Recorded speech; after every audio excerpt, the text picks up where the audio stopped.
Banyak negara yang pindah ibu kota dan berhasil. Syaratnya itu maksimum 2 jam dari ibu kota yang lama. Itu terjadi New Delhi, hanya 1 jam setengah dari Old Delhi. Putrajaya, Malaysia, hanya 1 jam dari Kuala Lumpur. Ya, tapi begitu ibu kotanya terlalu jauh, seperti di Brazilian City, perlu terbang 4-5 jam, gagal. Ya kan, negara-negara yang bikin ibu kota baru, jaraknya 4-5 jam, rakyat nggak ke sana, orang bisnis nggak ke sana. Ya, ini hanya jadi monumen nanti. Sejumlah pakar menilai ibu kota Nusantara di Kalimantan Timur bisa terancam menjadi kota mati. Tujuan pemerintah membangun IKN untuk pemerataan pembangunan adalah kekeliruan cara berpikir. Pemerataan pertumbuhan sama sekali tidak ditentukan oleh lokasi ibu kota. Negara adidaya seperti Amerika Serikat dengan ibu kota Washington DC yang ada di pantai timur, tetapi justru California yang berada jauh dari ibu kota adalah negara bagian yang paling kaya. Sementara negara bagian yang paling miskin justru West Virginia yang dekat dengan ibu kota, yaitu hanya 2 jam dari Washington DC. Ya. Yang kedua, apakah ini akan mampu meningkatkan kesejahteraan rakyat di daerah-daerah? Kagak. Cara yang paling gampang mengubah undang-undang alokasi khusus. Saya dulu yang bikin tahun 2001, yaitu kabupaten dan provinsi yang menghasilkan minyak bumi dan gas dapat 10% dari hasil ekspor. Itulah kenapa Riau, Balikpapan, Samarinda maju, karena ada uang dari pemerintahan pusat. Nah, undang-undang itu aja diubah. Misalnya ditambahkan kabupaten dan provinsi yang menghasilkan batu bara dapat 10% dari ekspor. Wah, Kalimantan maju.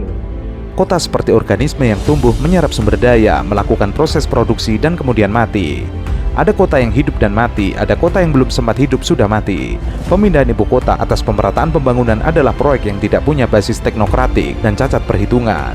Selain itu, alasan pemindahan ibu kota karena dianggap tidak terbendungnya beban sosial ekonomi Jakarta justru tidak relevan karena Jakarta masih bisa dibenahi dengan pendekatan dan tata kelola kolaborasi. Jakarta mengalami perubahan signifikan 10-15 tahun terakhir, artinya masalah Jakarta bisa diselesaikan. Jakarta adalah proses yang memberi optimisme kepada kota-kota Indonesia bisa dibenahi. Maka pemerataan pembangunan mestinya yang dibangun bukan satu kota, tapi 18 kota besar di seluruh Indonesia. Nah, yang kedua, siapa yang menghasilkan mineral dapat 10% dari ekspor, maka Sulawesi, Maluku akan kaya raya.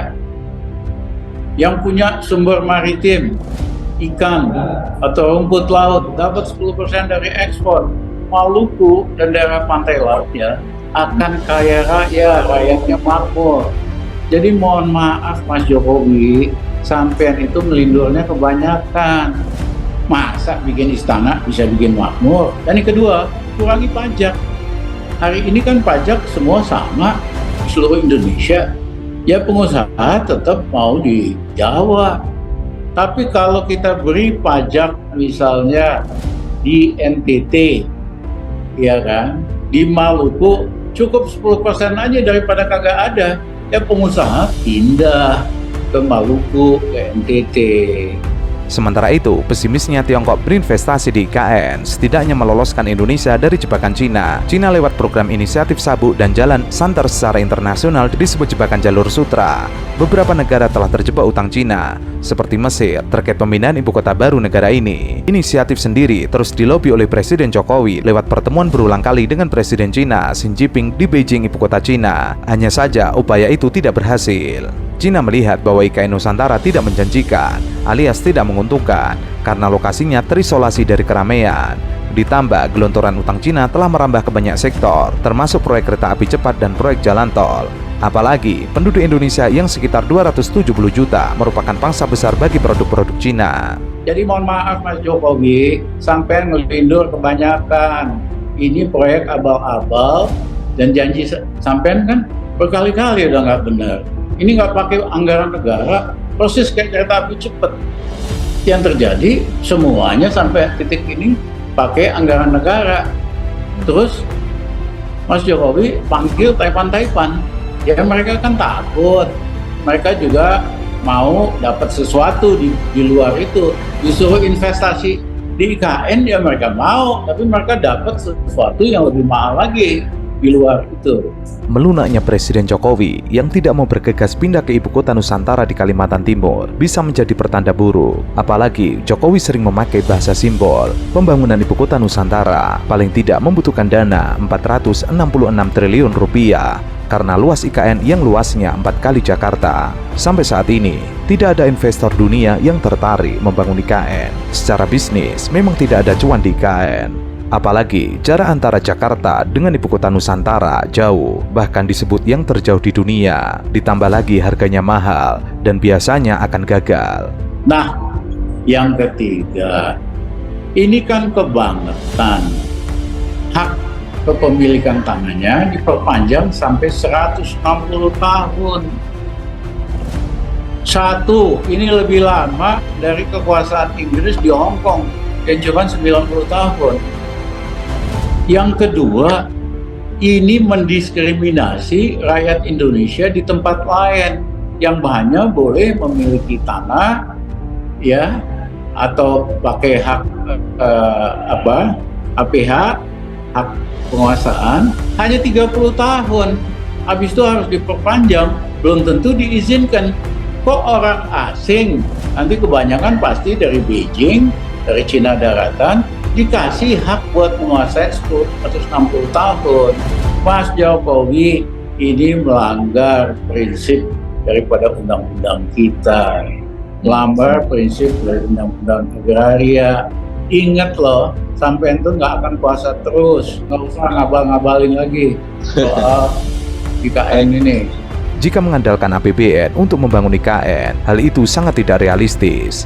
Apalagi defisit APBN 2024 akan naik menjadi 609 triliun rupiah atau 2,7% dari produk domestik bruto. Target awal defisit 522 triliun rupiah atau 2,29% dari PDB. Apalagi pemerintahan Prabowo Gibran akan fokus merealisasikan program makan bergizi gratis. Semuanya akan menjadi rebutan anggaran. Program makan bergizi gratis lebih jelas dampaknya untuk rakyat ketimbang IKN. Mencari dana utangan dari luar negeri atau lembaga internasional juga berat karena keuangan sejumlah negara maju dan lembaga keuangan dunia sedang kering. Apalagi mundurnya Kepala Otorita Ibu Kota Nusantara Bambang Susantono dan wakilnya Doni Rahayu bertanda ada masalah dalam IKN. Keduanya dimungkinkan melihat mega proyek besutan Jokowi ini banyak masalah dan tidak jelas arahnya, makanya mereka mundur. Selain masalah investasi yang sulit masuk ke Indonesia, penyebab investasi masih susah masuk ke Indonesia secara umum adalah soal korupsi. Hal itulah yang membuat kepercayaan investor terkikis ketika hendak menaruh modal di Indonesia. Sangat kecil kemungkinan bahwa IKN ini mangkrak, dan kita lihat Pak Jokowi sendiri dalam beberapa pernyataan bersama Pak Prabowo telah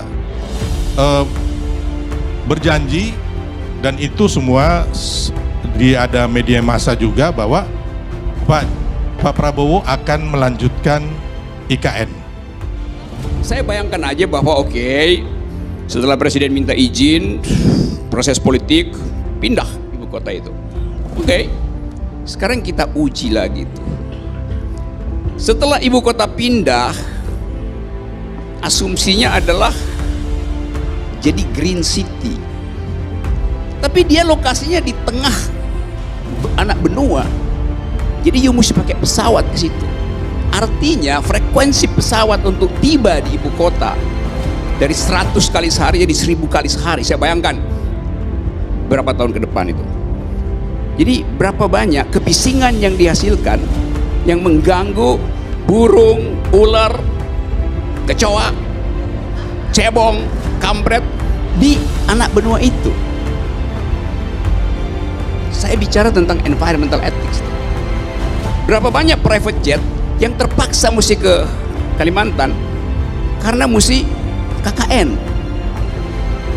Yes, Itu logik dari kekuasaan. Kekuasaan akan menarik semua potensi. Pembangunan IKN tidak akan menghasilkan pemerataan ekonomi masyarakat, malah justru akan menciptakan ketimpangan ekonomi. Karena membangun satu kota di tengah hutan itu sesungguhnya menimbulkan ketimpangan yang baru. Pembangunan ibu kota Nusantara itu sangatlah bertentangan dengan fakta di lapangan.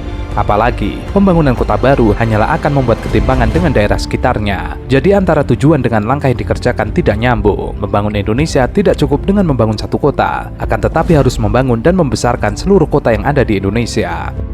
Saya bilang saya mau uji idenya itu. Kalau tingkat korupsi kita, persepsi tentang korupsi masih tinggi, maka berhak orang untuk mempersepsikan bahwa akan banyak private jet pergi ke ibu kota baru untuk KKN. Apa yang salah dalam logika itu? Satu ya. Oke. Yang kedua dan yang terakhir, kita bayangkan bahwa Kalimantan itu paru-paru dunia. Itu yang kita banggakan. Jadi kalau misalnya pemerintah punya argumen, kan itu lahan kosong. Jadi kata kosong itu dianggap nggak berguna tuh. Karena itu mending ditanam beton, ditanam pohon dong kalau lahan kosong tuh. Ini zaman orang bicara tentang environmental ethics. Jadi saya membayangkan misalnya kalau dijadikan kota di situ dengan alasan apapun, pasti dia mengganggu habitat. Pasti jumlah oksigen di situ berkurang karena tambahan penduduk, tambahan AC segala macam. Padahal kita butuh oksigen untuk kita pamerkan pada dunia bahwa Indonesia adalah ibu kota oksigen. Itu soalnya tuh. Nah, kekurangan oksigen berbahaya buat kecerdasan presiden. Terima kasih. Langkahnya bukan dengan membangun satu kota, tetapi justru dengan membesarkan seluruh kota yang ada di Indonesia. Bahwa tujuannya memeratakan Indonesia, dimulai dengan membangun kota-kota kecil yang ada di Indonesia. Kesulitan pertama akan didapatkan dari 1,9 juta ASN yang akan pindah ke lingkungan baru. Masyarakat perlu tertarik untuk datang ke tempat baru. Pertama-tama mereka perlu melihat infrastruktur yang kuat seperti sekolah, rumah sakit, dan fasilitas perumahan. Atau mereka tidak akan tertarik untuk pindah ke sana. Masalah kedua kemudian muncul dari segi pendanaan. Pembangunan Nusantara diperkirakan menelan biaya sekitar 35 miliar US dollar. Namun pemerintah hanya berkomitmen untuk menginvestasikan 20% dari dana yang dibutuhkan. Pemerintah Jokowi berharap sisa 80% pendanaan akan berasal dari investor asing. Namun ada keraguan untuk menyalurkan dana ke proyek tersebut, dan hal ini semakin menggagalkan kemajuan pembangunan IKN.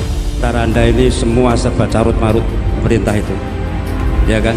Terutama juga ibu kota negara Indonesia. Jangan Anda memberi virus kepada ini untuk menggagalkan ibu kota Indonesia pindah ke Kalimantan Timur. Sekarang saya ingin tahu, kalau Anda jadi presiden, ya, apa yang Anda pikirkan untuk negara ini, untuk Republik Indonesia ini, dengan segala permasalahannya? Ya, kita ingin dengar, karena juga pengusaha ini terpengaruh dengan statement-statement Anda. Dan sini nggak ada yang dungu, di sini nggak ada yang dungu, Bung Rocky, ya. Mungkin di sana yang dungu, di sini nggak ada yang dungu. Terima kasih. Ya, kalau datang ke sini berarti nggak dungu berarti. Silakan Bung Rocky. Jadi pertanyaannya, kalau saya jadi presiden, pasti saya akan berbohong lagi karena saya akan ikuti presiden sebelumnya yang berbohong itu.